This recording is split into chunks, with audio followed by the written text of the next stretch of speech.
Olá a todos, eu sou o professor Carlos André Silva de Moura, da Universidade de Pernambuco, que fica no Brasil.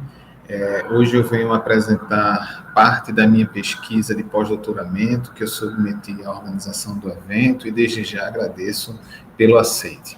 O trabalho que hoje eu apresento é intitulado Não Tenhas Medo, Eu Sou a Graça, histórias conectadas entre as aparições de Nossa Senhora da Graça no Brasil e Nossa Senhora de Fátima em Portugal no ano de 1936.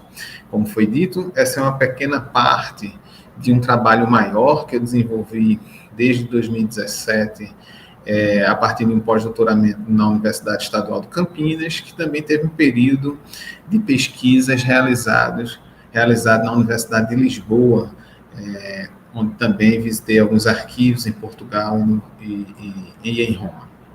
Eu vou espelhar parte da minha apresentação para que todos possam acompanhar e também para que fique mais fácil o cumprimento do tempo que eu tenho estabelecido pela organização do evento.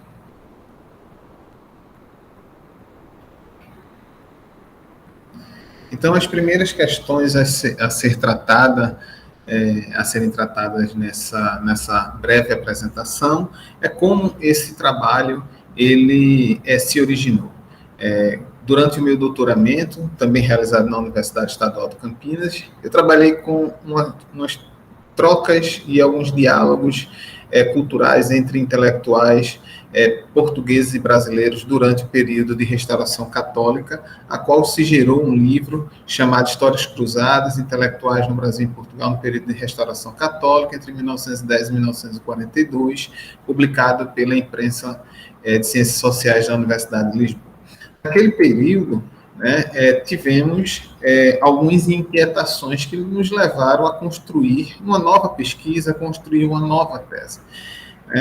Tínhamos o objetivo de compreender os projetos da Igreja Católica a partir de uma análise transnacional, ou seja, não mais uma análise apenas a partir do Brasil ou apenas a partir de Portugal.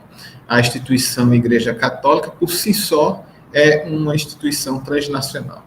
E para isso nós precisamos compreender alguns eventos, algumas formações, ou como eu chamo na minha pesquisa, algumas invenções das devoções a partir dessa perspectiva transnacional. Uma outra questão era analisar a construção de uma rede de aparições marianas no início do século XX. Isso foi um despertar que houve durante a construção da tese, uma vez que nós estávamos trabalhando com as ações de restauração católica em Portugal entre 10 e 42, enxergar como foi essa formação das aparições marianas no início do século XX. No entanto, como no primeiro ponto, nós tínhamos o objetivo de analisar esses eventos e essas construções católicas a partir de uma perspectiva transnacional, as aparições marianas passaram a ser vistas em diversos países. Logicamente que nessa apresentação não é possível fazermos uma investigação e uma análise em diversos espaços, então colocamos 2 espaços.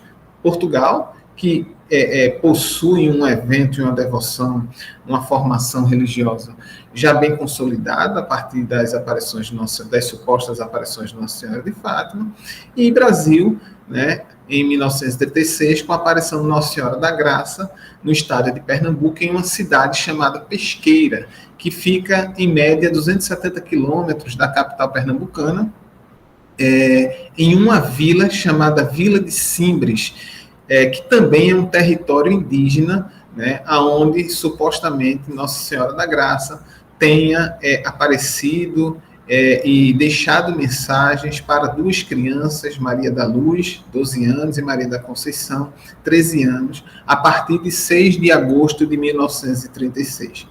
Para o desenvolvimento dessa pesquisa, nós nos debruçamos sobre as investigações e as propostas da história cultural das religiões, porque acreditamos que essa proposta nos daria condições e as chaves explicativas para entendermos os eventos religiosos a partir das suas representações culturais e também das suas invenções históricas. Então, sendo assim, um dos fundamentos e um dos pilares da nossa tese, da nossa proposta de pesquisa, foi entender como os eventos eles foram gerados, foram inventados historicamente, a partir de questões sociais, políticas, culturais, econômicas e também religiosas, e as suas representações culturais entre os fiéis, né, políticos, indivíduos que foram contrários a esses eventos. Para isso, nós também precisamos compreender as próprias negociações em torno, né, da Igreja Católica e a atuação de intelectuais católicos, fiéis e religiosos inseridos na hierarquia eclesiástica da Igreja, no início ou na primeira metade do século XX, para a legitimação desses dois eventos. Então, a nossa pesquisa ela se fundamenta na seguinte questão. Nós analisamos a formação de uma cultura visionária em torno das aparições marianas nas primeiras décadas do século XX, especialmente no mundo luso-brasileiro, em regiões como Fátima, em Portugal, e Pesqueira, no Brasil. E aqui é interessante destacarmos que nós estamos analisando dois eventos com perspectivas na Cúria Romana diferentes, né? Enquanto Fátima, né, já é um evento consolidado, reconhecido pela Igreja e com personagens, né, a exemplo de Francisco e Jacinta, já canonizados, e a irmã Lúcia em processo de canonização. O evento em Pesqueira, atualmente, só tem um reconhecimento da igreja da diocese local, inclusive o reconhecimento que saiu no dia 2 de outubro de 2021. E apenas uma das videntes, a Maria da Luz, que é o nome em século, mas se tornou religiosa da instrução das damas cristãs, né? Ela está sendo submetida a um processo de beatificação e canonização. Então, com a pesquisa, nós afirmamos que os eventos religiosos responderam a propostas políticas que contribuíram para a efetivação dos projetos da Igreja Católica no período analisado. Entendemos essas manifestações visionárias, a formação de devoções e a organização dos espaços sagrados como um projeto do clero, de intelectuais e fiéis, com o objetivo de promover o fortalecimento dessas ideias eclesiásticas no início do século XX. Então, para isso, nós também precisamos entender e fundamentar, né, e analisar o que nós entendemos como cultura visionária, um conceito que nós pegamos do José Barreto e também do autor italiano Paolo Appolito. A cultura visionária nós entendemos como um conjunto de ações, crenças, notícias e mensagens elaboradas por religiosos e fiéis que, em um contexto político, social, cultural e religioso, legitimaram, construíram densidade simbólica, as informações sobre aparições e contribuíram para a formação de novos eventos que compuseram as ações para a organização de uma devoção internacional. Durante o período de análise, nós percebemos que esse processo de aparição, as narrativas, as notícias, as mensagens, a atuação dos fiéis em romaria, contribuíram para que a Igreja Católica, dos seus lugares específicos, também colaborasse também com a formação de devoções, mas também de estruturas, de demarcação de espaços eclesiásticos e também para a formação, que nós chamamos, a invenção de novas formas de crer e de culto. Né? E aí, o que nos ajudou muito bem para entender essa questão social, política, cultural em torno das aparições e das mensagens marianas, é que nós não poderíamos fazer essa análise apenas pelo viés teológico, né? Era também preciso compreender o espaço social, cultural formado naquele momento, né? As primeiras décadas do século XX, Fátima 1917, Pesqueira Brasil, 1936, e todos os desdobramentos desses eventos. Para isso, pegamos emprestado, inclusive, o comentário do então cardeal Joseph Ratzinger, que destacou que para essas análises era preciso perceber se os visionários refletiam as palavras de Maria, né? E aí entendemos, tanto Fátima como Nossa Senhora da Graça, representações dessa Maria pensada pela Igreja, ou serão talvez apenas projeção do mundo interior de crianças crescidas num ambiente de profunda piedade, mas simultaneamente assustada pelas tempestades que ameaçavam seu tempo. E aí é fundamental compreendermos que, como entendemos essas manifestações a partir de uma cultura visionária, né, a partir de uma rede de aparições, a qual eu chamo rede de aparições contemporâneas, é que diversas dessas mensagens, elas tinham bastante afinidade, né? Mensagens para crianças pouco alfabetizadas, em um espaço de problemas sociais, né?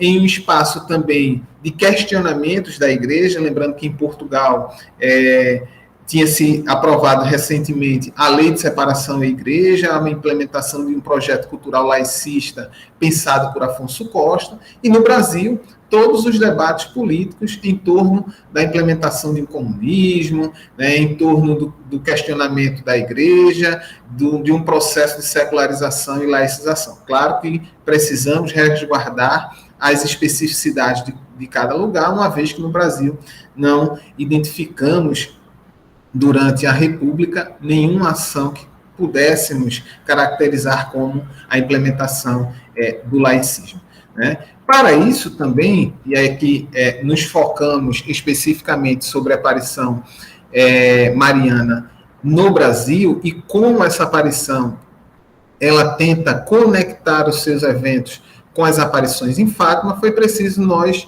analisarmos o processo missionário que houve nessa região nos anos de 1920 e nos anos de 1930, né? E, neste sentido, nós entendemos as missões, nós analisamos as missões como uma atividade essencial do cristianismo, percebida como proposta fundamental para a sua expansão, né? Entendemos essas missões como algo originário do próprio cristianismo, né? Entre elas, a Igreja Católica. Neste sentido, nós focamos inicialmente em 3 grupos, em 3 ordens: os membros da Companhia de Jesus, a Ordem dos Frades Menores e a Ordem dos Frades Menores, dos Capuchinhos. Por que esses 3 grupos? Porque no espaço social do agreste pernambucano, onde houve as aparições em Simbres, foram essas 3 ordens, membros dessas 3 ordens, que atuaram na abertura, na formação, legitimação e manutenção de espaços devocionais, a exemplo do próprio espaço devocional das aparições.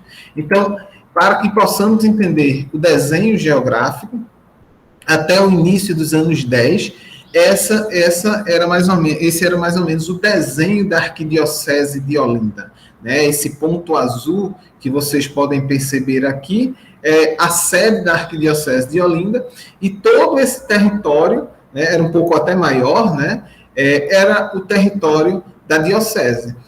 Para se ter ideia, a Diocese de Olinda chegava até meados ali da Diocese de Mariana, lá em Minas Gerais. No entanto, devido a esses espaços vazios, né, que havia entre um ponto de diocese e outro, aonde várias cidades, vários espaços, várias paróquias passavam até anos sem a visita de religiosos, a partir de 1910 houve um grande projeto no Brasil como um todo, aliás, na América Latina como um todo, após o Concílio Plenário da América Latina, em 1898, para uma reorganização desse território eclesiástico e dessa circunscrição eclesiástica, né? Dentro desse projeto, as missões foram fundamentais para a organização. Então, o estado de Pernambuco, onde aconteceu essas aparições, que é mais ou menos esse território por onde o cursor do mouse está passando, ele teve um novo desenho geográfico, né, eclesiástico, aliás. Saímos desse desenho onde a diocese de Olinda ocupa um vasto território para um desenho, para uma divisão territorial maior.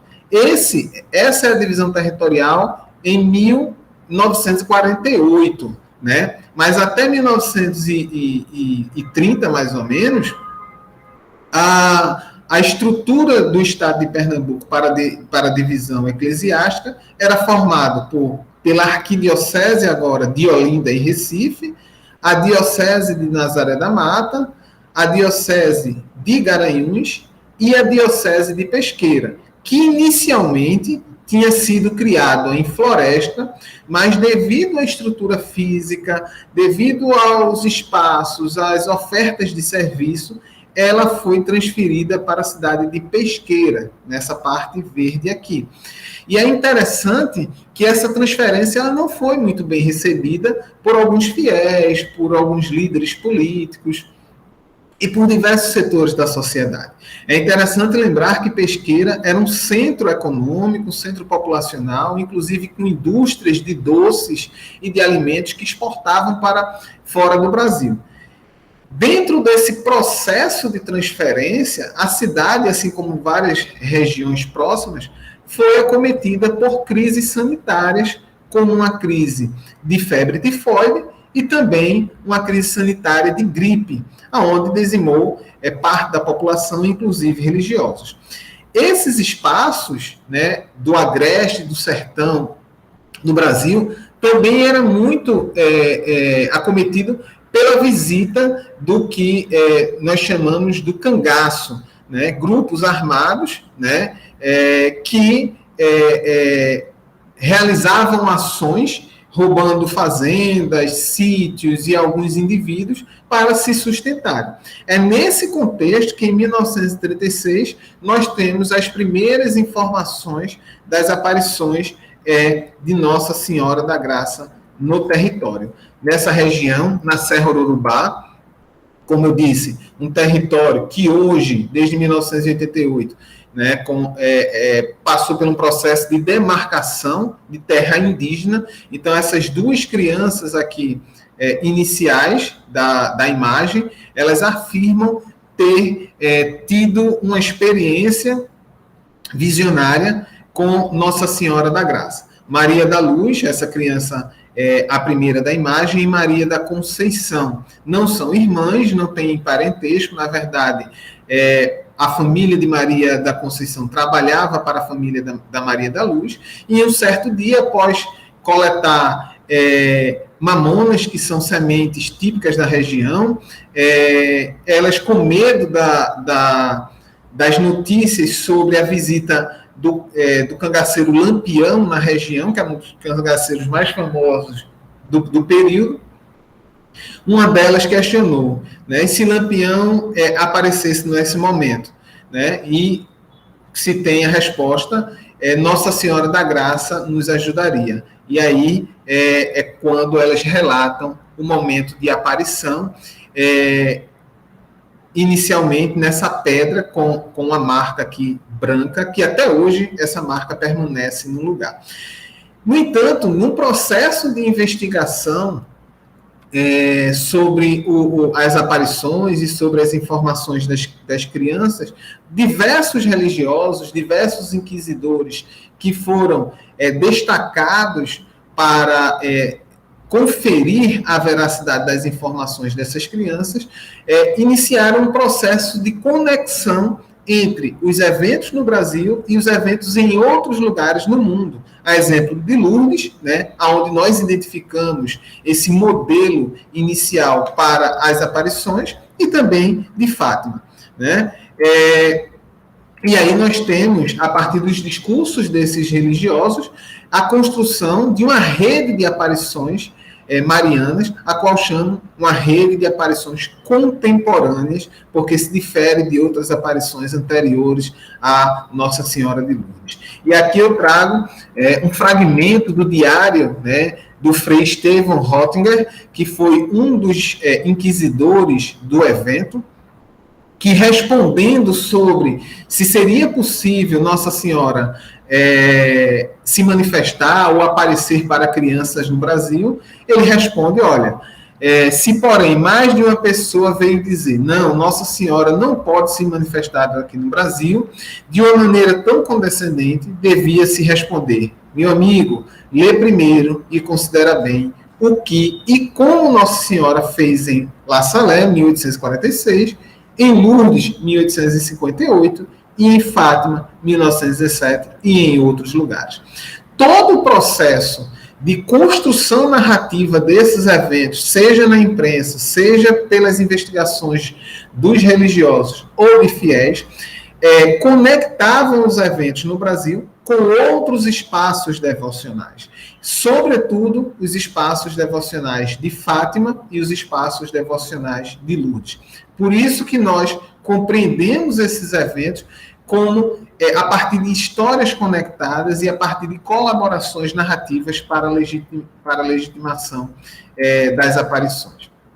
Então, partindo para as minhas considerações finais, eu destaco que as narrativas sobre as aparições nesse período fizeram parte da construção de religiosos, fiéis intelectuais, como parte da reação à secularização, no Brasil, por exemplo, e ao laicismo em Portugal, né?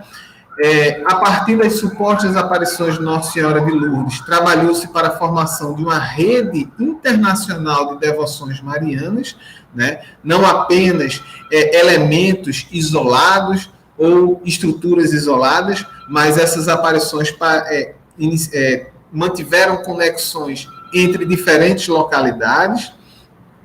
A primeira metade do século XX ela foi marcada pela construção de uma cultura visionária, né, com especificidades históricas, sociais e culturais, mesmo compreendendo que esses eventos eles podem ser entendidos a partir de uma cultura visionária ou a partir de uma rede de conexão, cada um resguardava suas especificidades históricas, sociais e culturais. Enquanto em Fátima, por exemplo, as manifestações se mostravam preocupadas com o mandamento da guerra, né? No Brasil, essas manifestações se demonstravam preocupadas com a atuação do cangaço, né? Ou com a implementação do comunismo no território brasileiro. E, por último, essas narrativas sobre as aparições marianas, elas foram fundamentais para a organização de novos cultos, a abertura de espaços eclesiásticos e o fortalecimento do próprio clero. Né? Após esse processo de aparição, a diocese de Pesqueira passou a ser uma das dioceses mais fortes e mais visitadas no território eclesiástico de Pernambuco. Para finalizar, eu destaco, né, que nós precisamos, inclusive, diferenciar alguns eventos do século XIX e século XX, mesmo entendendo que eles mantêm conexões. Né? Os santuários de hoje, Fátima, Nossa Senhora da Graça, Lourdes e diversos outros lugares, os santuários de hoje são os que sobreviveram ao anticlericalismo do século XIX e aos iconoclastas do século XX. Eu agradeço mais uma vez o aceito do trabalho, me coloco à disposição da organização do evento ou de qualquer pesquisador, investigador que queira entrar em contato. Muito obrigado.